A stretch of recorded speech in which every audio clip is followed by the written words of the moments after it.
Assalamualaikum warahmatullahi wabarakatuh.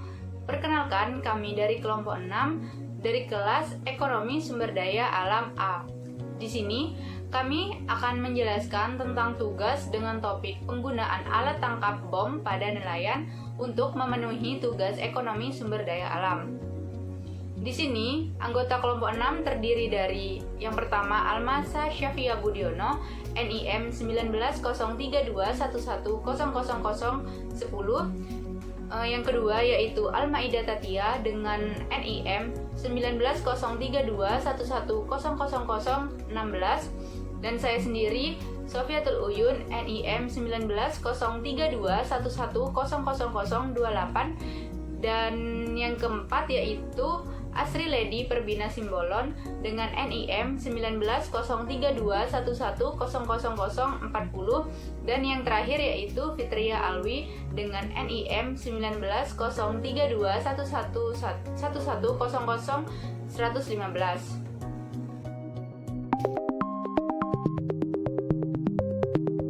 Polisi menetapkan 3 nelayan di Kabupaten Seram bagian Barat sebagai tersangka. Statusnya sebagai tersangka menyusul bukti kepemilikan bom dan senjata api yang ditemukan di permukaan air Pulau Kalsa pada Rabu 27 April 2022. Dari tangan pelaku, polisi mengamankan sejumlah peralatan yang digunakan untuk melancarkan aksinya. Di antaranya 4 bom ikan, 1 unit longboat Ventura, 2 unit mesin tempel, 1 unit kompresor, 2 buah mudfish, 2 fin selam, dan 2 masker selam, serta ratusan ekor ikan dan sebagainya. Ketiga tersangka yakni Jamaluddin 49 tahun dan Lajoli 43 tahun, warga desa Waimital, desa Pelau, kecamatan Pulau Haruku, Kabupaten Maluku Tengah, dan Jovan Ulu Elang 29 tahun, warga desa Kawa, Kabupaten Seram bagian Barat. Dikutip dari tribunambon.com, Direktur Polairut Polda Maluku Kombes Pol Harun Rashid mengungkapkan peranan ketiga pelaku dalam aksi tersebut. Jamaluddin berperan sebagai pemilik senpi rakitan beserta 4 peluru. Diketahui ia sebagai perakit 5 buah bom ikan botol. 1 diantaranya telah digunakan untuk mengebom ikan. Tak hanya itu, Jamaluddin juga berperan sebagai eksekutor dalam aksi pemboman ikan. Sementara pelaku Jovan Ulu Elang berperan sebagai orang yang menyelam untuk mengambil dan mengumpulkan ikan hasil bom. Sedangkan Lajoli sebagai pengemudi longboat yang dioperasikan untuk melakukan kegiatan bom ikan. Para tersangka telah melanggar pasal 1 ayat 1 UU Darurat Republik Indonesia nomor 12 tahun 1954 dan pasal 55 ayat 1 butir 1 EKUHP pidana. Baik, di sini saya akan menjelaskan identifikasi dari masalah tersebut, yaitu pemanfaatan sumber daya kelautan yang baik akan membawa dampak yang sangat besar bagi kelangsungan hidup manusia. Pada tingkatan yang lebih besar, pengelolaan sumber daya ini dapat menunjang pembangunan nasional. Oleh karenanya, dalam pengelolaan ini hendaknya dilakukan dengan bijaksana sehingga dapat menunjang kebutuhan yang berkelanjutan. Penangkapan ikan merupakan salah satu upaya yang dilakukan oleh masyarakat dalam memanfaatkan sumber daya kelautan atau perairan. Dengan berprofesi sebagai nelayan, masyarakat berusaha melakukan kegiatan ekonomi dengan cara melakukan penangkapan ikan. Proses penangkapan ikan ini dilakukan oleh masyarakat seringkali tidak memperhatikan keseimbangan ekosistem daripada laut itu sendiri. Tidak jarang masyarakat melakukan pengeboman ikan demi mendapatkan hasil tangkapan yang sangat banyak.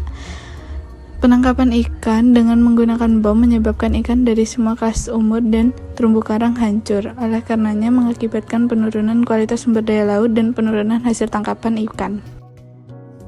Kemudian untuk solusi pada permasalahan yang sebelumnya yaitu dengan cara menangkap para pelaku dan membuat pelaku tersebut jera. Kemudian upaya yang lainnya yang bisa kita lakukan yaitu dengan cara sosialisasi dari rumah ke rumah nelayan yang ada di Pulau Kalsa untuk bisa menyampaikan ancaman dalam penggunaan alat bom tangkap. Selain itu juga memberikan sosialisasi secara lisan kepada para nelayan tersebut, dan tim itu juga memberikan serta menempelkan himbauan lautku bebas bom ikan di kapal-kapal penangkap ikan serta rumah-rumah dari nelayan setempat. Untuk poin selanjutnya yaitu peran stakeholder. Yang pertama, peran pemerintah. Peran pemerintah dalam masalah penggunaan alat tangkap bom pada nelayan yaitu dengan memberikan bantuan seperti jaring penangkapan ikan, kapal untuk nelayan, dan segala yang diperlukan oleh para nelayan. Tujuannya yaitu agar para nelayan tidak menggunakan alat tangkap bom agar tidak merusak populasi ikan yang ada di laut. Stakeholder yang kedua yaitu peran masyarakat, yang mana dengan cara memberikan masukan dalam pengelolaan sumber daya ikan, memberikan saluran untuk mengakomodir permasalahan yang ada pada kehidupan nelayan, serta memberikan wadah untuk menampung informasi bagi masyarakat. Stakeholder yang terakhir yaitu peran LSM, yang mana dalam masalah ini LSM melakukan gerakan boikot produk bom ikan yang bisa menjadikan sebuah efek jera untuk para nelayan. Hal ini bisa dilakukan apabila masyarakat telah memiliki kesadaran dan kepedulian yang tinggi terhadap masalah tersebut. Baik, selanjutnya yaitu kesimpulan. Berdasarkan identifikasi masalah, penggunaan alat tangkap bom yang dilakukan oleh nelayan dapat mempengaruhi keseimbangan ekosistem yang ada di lautan dan juga bagi kelangsungan hidup manusia.